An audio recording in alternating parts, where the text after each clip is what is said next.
The 2017 New York Times article, in my mind, made that was a big shift, because when the New York Times is reporting about it and saying that this is major news and this is real and there's video evidence that they can't ignore, when you talk to high-level people at the government and people like Commander David Fravor, who had that infamous spotting off of the coast of San Diego, when you hear about people like that that are very reputable, it starts to change the conversation in a lot of people's eyes. Right. See, it used to be that one person would see something in the sky and say, look, Martha, look, there's something up there.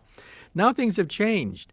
Now we have multiple sightings by multiple modes. That is the gold standard for looking for these objects.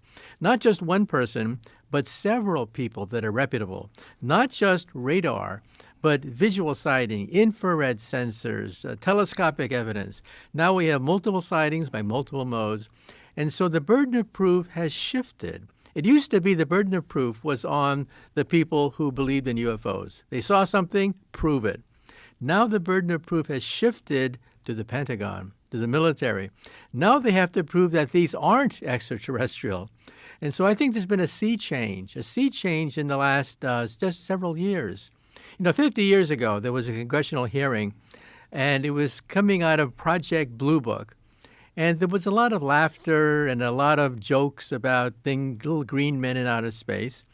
50 years ago, that's the way it was. Now, things have changed. Now people are looking at are they a threat militarily? What kinds of sensors do we have? What kind of metrics do we have? We now have, frame by frame, an analysis of these objects. These objects travel between Mach 5 and Mach 20. That's 20 times the speed of sound. These objects can zigzag, and we can measure the G-force inside this object. The G-forces are several hundred times the force of gravity.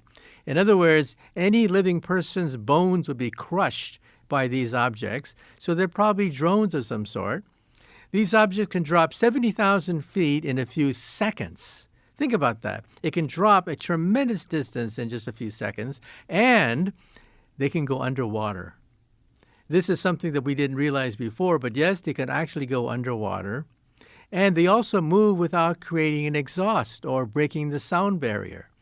So these are things that we can now document frame by frame looking at these videotapes. So for yourself, what was the shift? And how did you feel about UFOs, say like 10, 15 years ago? Well, there is this giggle factor, and it's the third rail, of course, of your scientific reputation, if you believe in these things. But the evidence is accumulating over the last several years. Now, when I was first approached by Carolyn Corey, the producer of this film, A Tear in the Sky, I was skeptical. I said to myself, come on. I mean, 5 days? 5 days you're going to look for flying saucers in the sky? What happens if the aliens are camera shy and they don't show up in 5 days? So I was pleasantly surprised when they actually found something. They actually have photographic evidence of objects that can gyrate just the way the Pentagon has said. And so we now have a sea change. A center of gravity has changed with regards to looking at these objects. We no longer simply look at one individual seeing something in the sky. No, we demand hours of videotape, multiple sightings by multiple modes. That's the gold standard now. So what do you think is happening? Do you think that this is something that maybe another government from another country has created that far surpasses our abilities, or do you think that this is coming from somewhere else?